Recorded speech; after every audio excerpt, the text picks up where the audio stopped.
welcome back to our podcast Talk with CEO with me Robert, biasa dipanggil Bos Ro, dan partner gue yang paling cantik ini adalah Sarinem. Dan tentu aja kita masih ngebahas seputar kantor. Topik-topik yang kita bahas ini kan seputar kantor nih.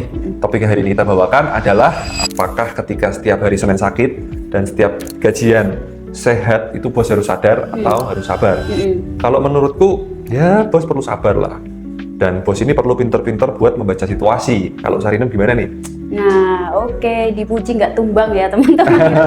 Halo sedoyo, matur nuwun sampun rawing podcast hari ini, dan kulo bakalan pilih sisi lain nih. Oke.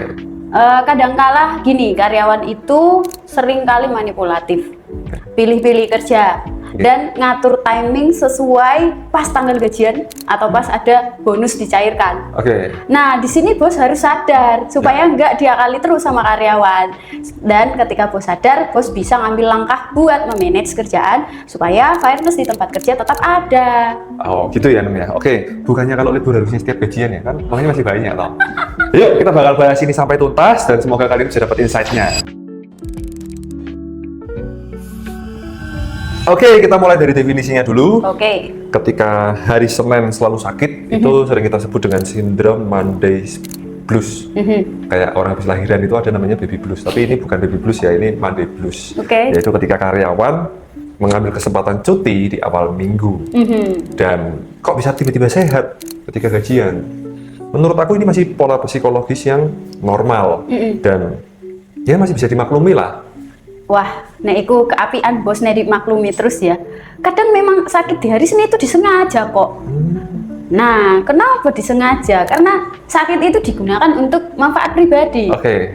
Jadi aku pura-pura sakit di hari Senin, pas ngerti timingnya gajian, apa bonus cair ya, aku mangkat toh ya. Ya. Nah, di sini bos kudu sadar Oke. supaya bos iso ngatur workload kerjaan dan timnya kita tetap sejahtera, damai, sentosa, ngono lho.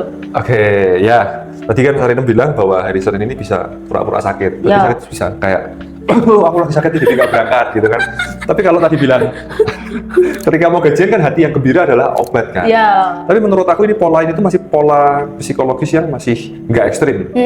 Jadi menurut aku bos masih perlu sabar dan lebih mendingin mikir ke arah performa jangka panjang nggak sih? Ya, itu hati yang gembira karyawannya, tapi bosnya itu menderita serta tim-timnya. Oke, aku jelasin kenapa bos ini harus sabar. Iya. Yang pertama, trust and engagement.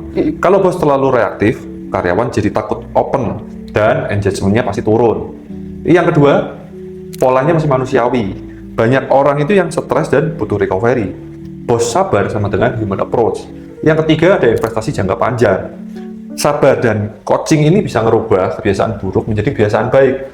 Aku ambil contoh karyawanku dulu itu ada yang setiap hari Senin dia nggak masuk.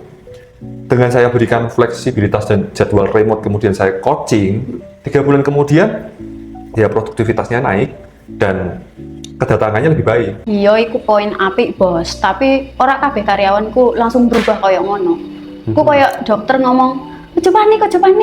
Tapi nek setiap Senin pilek sakit rak mangkat, ya bos wajib mulai curiga lah. Nah, saiki giliran kulo ya.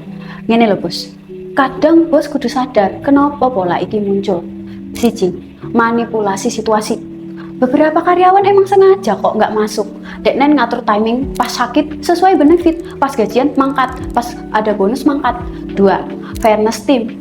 Yang kerja keras setiap hari bisa demotivasi toh.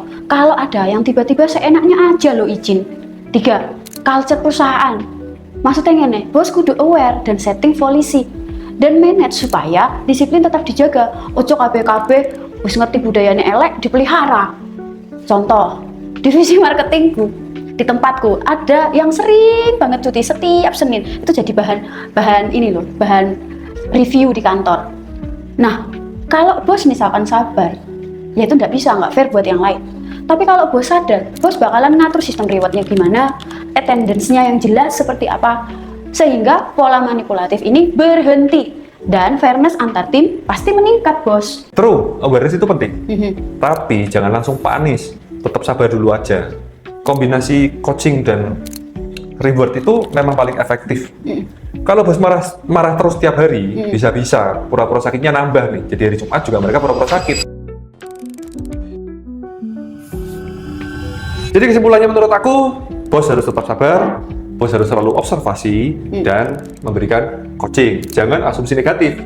Oke, lan yang paling apik adalah kombinasi antara satu, sadar, sabar, dan aware. Oke. 2. Reward kedisiplinan plus kasih kejelasan. Oke. 3. Monitoring ketidakhadiran dan produktivitas. Exactly, bos harus tetap sabar dan yang jangan lupa adalah dia harus tetap sadar kondisi biar timnya ini lebih produktif dan tetap adil.